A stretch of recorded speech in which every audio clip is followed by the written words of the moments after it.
Hi, Prof. Welcome to Group 11 CS5425 project presentation. This group consists of Joshua, Jody, Waken, and myself, Brian. So, our project topic was focused on large-scale intermodal transport prediction from sparse spatial temporal data, which we will be explaining more about later. For the flow of our presentation, we'll be running through an introduction to our problem statement and why we decided to do a project on this topic, followed by our methodology, experimentation, and results. We'll then give a short demo and end off with some concluding remarks. So, large-scale intermodal transportation. Sounds very chim, right? What exactly is it and what are we trying to do? In layman terms, large-scale intermodal transport prediction actually means that given tons of data about different user trips, we use the data to predict the different kinds of transportation the users took in that trip, be it bus, car, walk, subway, etc.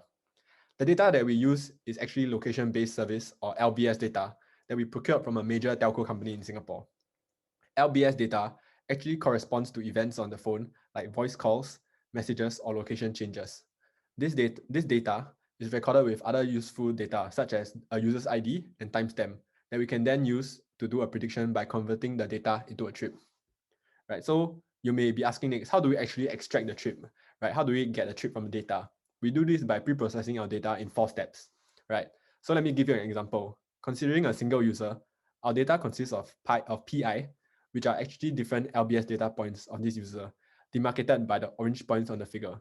From this, we define the whole trajectory as the sequence of all these LBS points. A stay point can then be defined as a region that a person has stayed in for more than 15 minutes, which translates to a lot of LBS data points clustered closely together, as you can see over here and over here. We then extract a trip as the trajectory between two stay points. Okay, so now that you have an idea about what our problem is and what we're trying to do, you may be wondering why we chose this topic, since there are more or less already a lot of similar research done in this area.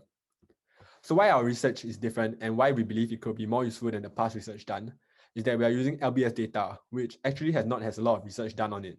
Most studies actually use GPS or accelerometer data as their main data sources. Also, most research papers only try to predict a single mode of transport within a trip. We're actually trying to predict all the different modes of transport the user took within the trip. So most studies that use like GPS or other data sources also have small sample sizes, which might be less than 30. We have a record of over 1 million different users, which covers a significant portion of Singapore's population, meaning that our results can be easily generalized to a larger population. So for potential use cases, our research can also provide is that it will provide huge potential in uncovering new insights and improving the way we plan and operate transport systems. For instance, analyzing of travel patterns enable transport and urban planners to make informed decisions on when to build new infrastructure or how to reduce congestion on existing ones. Our dataset is also very comprehensive. Apart from our primary dataset that was collected in 2019, we also have many other supplementary datasets, such as the locations of MRT stations or the locations of bus stops, which help us to improve our predictions. I'll now pass on the time to Joshua, who will be talking about our methodology, experimentation, and results. Thank you, Brian. Next, we are going to talk about how we approach the project from data pre-processing all the way to experimentation and results. We first begin with the raw location-based services data and conduct data pre-processing on it like what Brian has mentioned. We did the data pre-processing using Spark on Databricks. After cleaning the data and extracting the trip trajectories and combining them with the corresponding labels, we begin data exploration to understand our primary data set better. These are graphical representations of how the trajectories look like when they are combined with their corresponding labels. A car alone mode of transport for the trajectory would look like this, where the points are almost evenly spread out except for the parts where there might be some traffic. For a walk-alone mode of transport, it will be a short distance where the points are relatively close to one another. And for a bus, subway, and walk combination mode of transport, the points that are closer to one another represents the data where the user is walking, and the more spaced out points is where the user is on the bus or on the MRT, as you can see on this slide. This is what we found from our primary dataset. It appears that for all the trajectories we have, cars are the most common dominant mode of transport, with approximately 420,000 trajectories. Similarly, we found that car alone mode combination has the most number of trajectories as well. This is expected, as usually people with cars would use that as their primary mode of transport and will not use the bus or MRT. Finally, our data shows that a transport mode combination of bus, MRT, and walk has the highest average distance of approximately 19.8 km. A possible reason for this is that the bus routes and MRT routes are not always the optimal distance from our initial point to our destination. This is to cater for the public, and sometimes the bus route will take a less optimal distance to our destination. After understanding our data set better, we constructed features from the trip trajectories as well as supplementary data sets. Our supplementary data sets includes locations of MRT stations, locations of bus stops, the national map line, and the land use data. We use these sets of data to do feature engineering. Combining our primary dataset and our supplementary datasets, we have managed to come up with 61 new features, as can be seen from this table. We took into account the distance and the percentage of points within 100 meters of the nearest MRT station, bus stop, and expressways, calculating the haversine distance between the points using the latitude and longitude values. We categorize the features by movement, temporal, transport infrastructure, and trip contextual information. After feature engineering, we conducted post-processing on our new data, such as doing a one-hot encoding on the categorical variables, units conversion to the numerical variables, finally, removing the outliers, which are more than 3 standard deviations from the mean.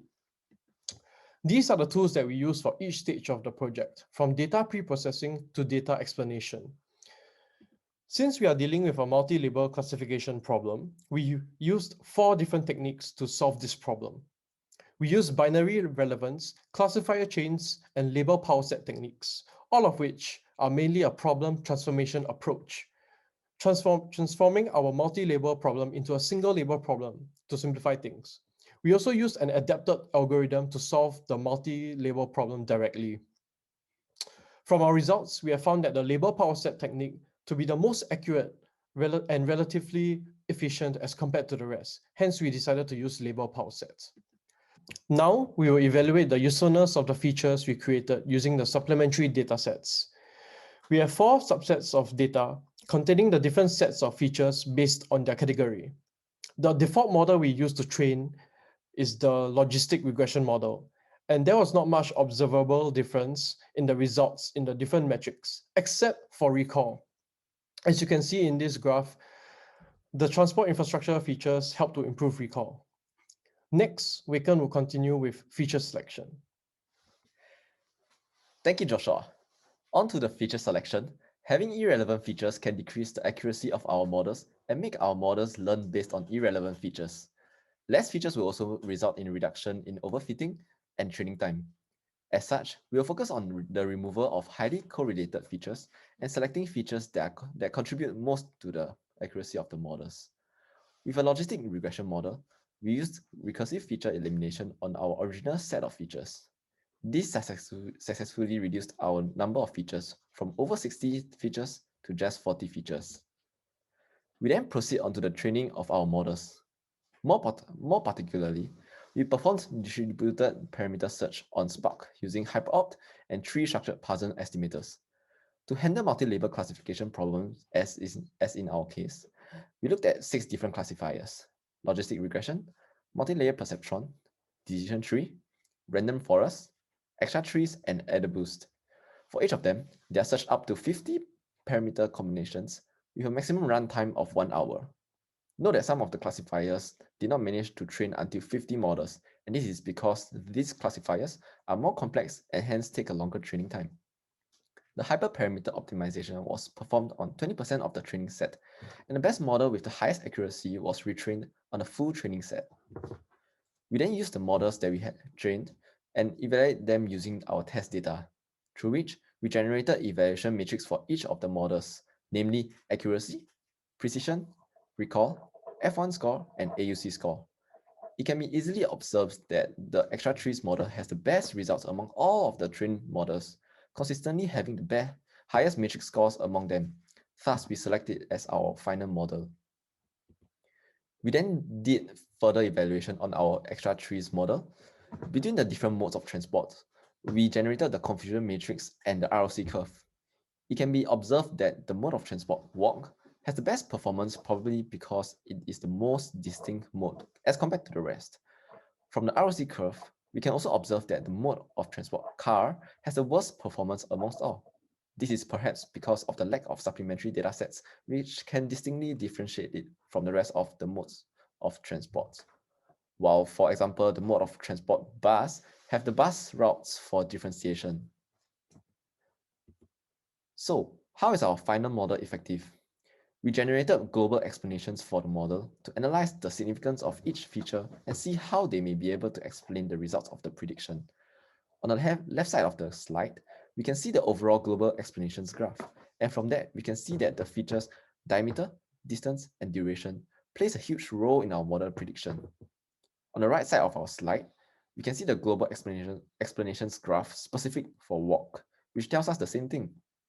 Taking the specific feature diameter as example, it can be seen that the larger the diameter of the trip, the less likely it is for the model to identify the trip as a walk, which makes sense as a person on a walk trip is very unlikely to travel along a trip with a large diameter. Now, I'll pass my time on to Jody, who will be presenting the demonstration and the conclusion to our project. I'll now present our demo. So it is built entirely using Databricks, and what we do is to paste our trajectory within this text box and then click update to refresh the results. So firstly, what it will do is it will print the trajectory within this cell, and then it will plot the route that was taken in this cell. It loaded already. Okay, so yeah, so the first cell will actually print the trajectory, and then it will also plot the points on the route that was taken on the map, and it will calculate the feature values on the fly and display them here. And then it will pass the feature vector to the model, and then it will carry out predictions for each of the class. So here our instance was predicted to be a car trip with 85% probability. To understand why, we can look at the local explanations here. So for a diameter of 7.5 km, it increases the probability that it is a car trip by the most. And then if we look at walk, having the same value as diameter and 9.6 km for distance actually reduce the probability that it is a walk trip significantly. So let's move back to the presentation. I'll now go through our conclusion.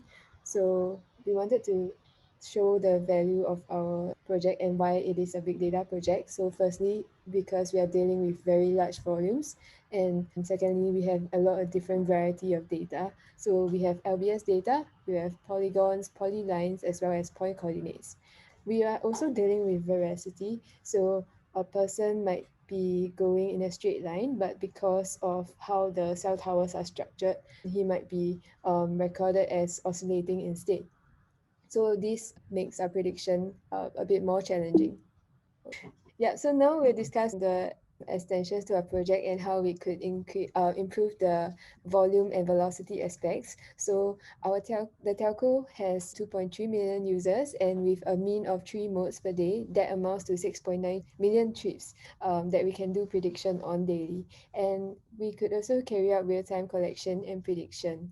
So for our limitations, firstly would be the accuracy of our data. It is not as accurate, especially around high-rise buildings and underground tunnels.